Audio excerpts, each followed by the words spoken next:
Santapan Harian Kamis 17 November 2022.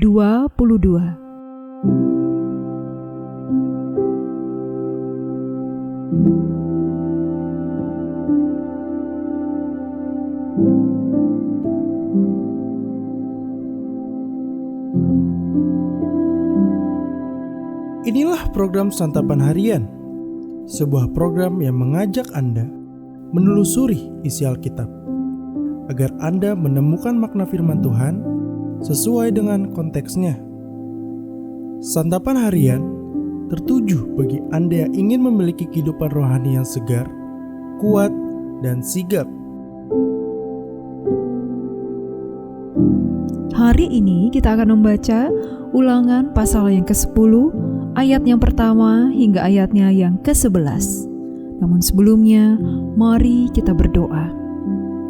Kristus, di dalam pertulutan kami saat ini, kami memohon kepadamu, mampukanlah kami untuk menerima kebenaran sabdamu. Di dalam terang sabdamu ya Kristus Yesus, kami memohon. Amin. Ulangan 10 ayat 1-11.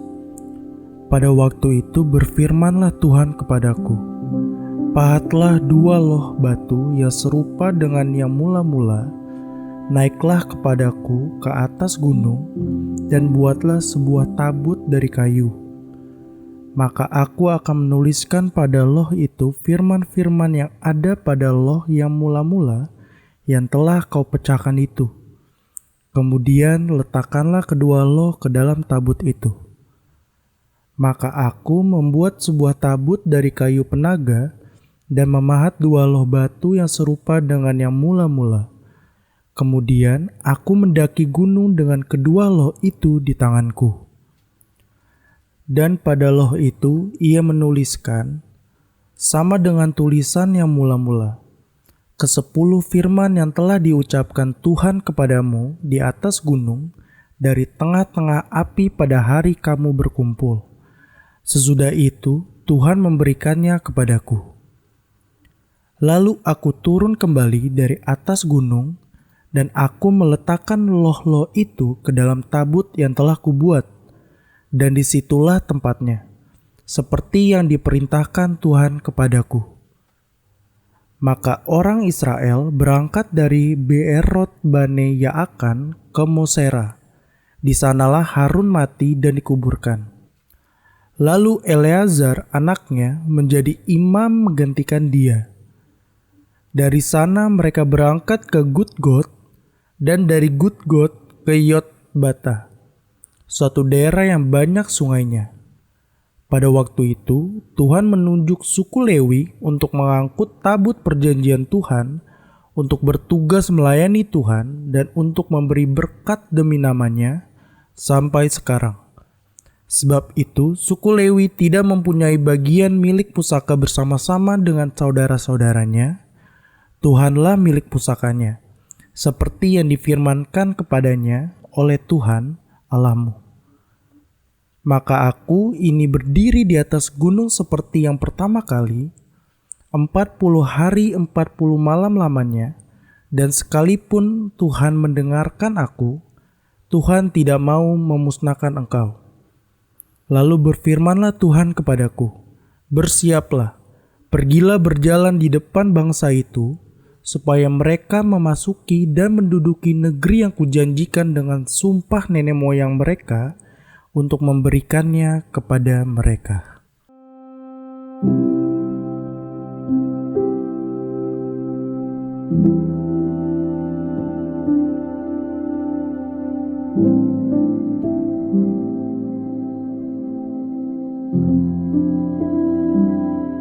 Sahabat Santapan Harian, barangkali banyak orang Kristen yang kurang menyadari bahwa penulisan firman Tuhan adalah loh batu terjadi sebanyak 2 kali.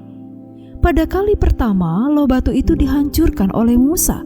Saking geramnya ia saat bangsa Israel didapati menyembah patung lembu emas.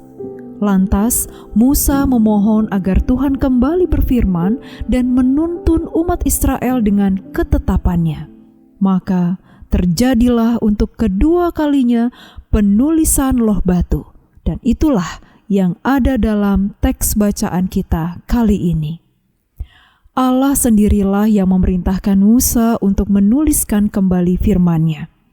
Penulisan kembali dua loh batu itu menegaskan komitmen Allah untuk menjalin relasi dengan manusia. Musa dalam kemarahannya telah merusak loh batu itu, tetapi Allah dalam kasih-Nya berkenan untuk memulihkannya.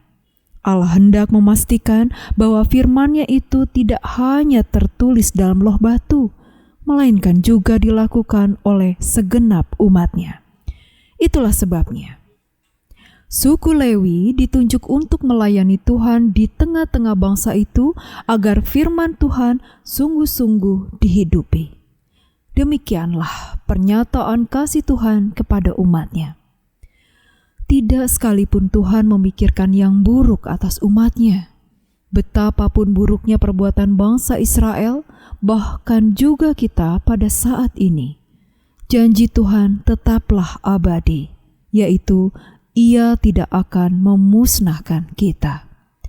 Seringkali kita memaknai ketetapan dan firman Tuhan sebagai sesuatu yang sangat memberatkan.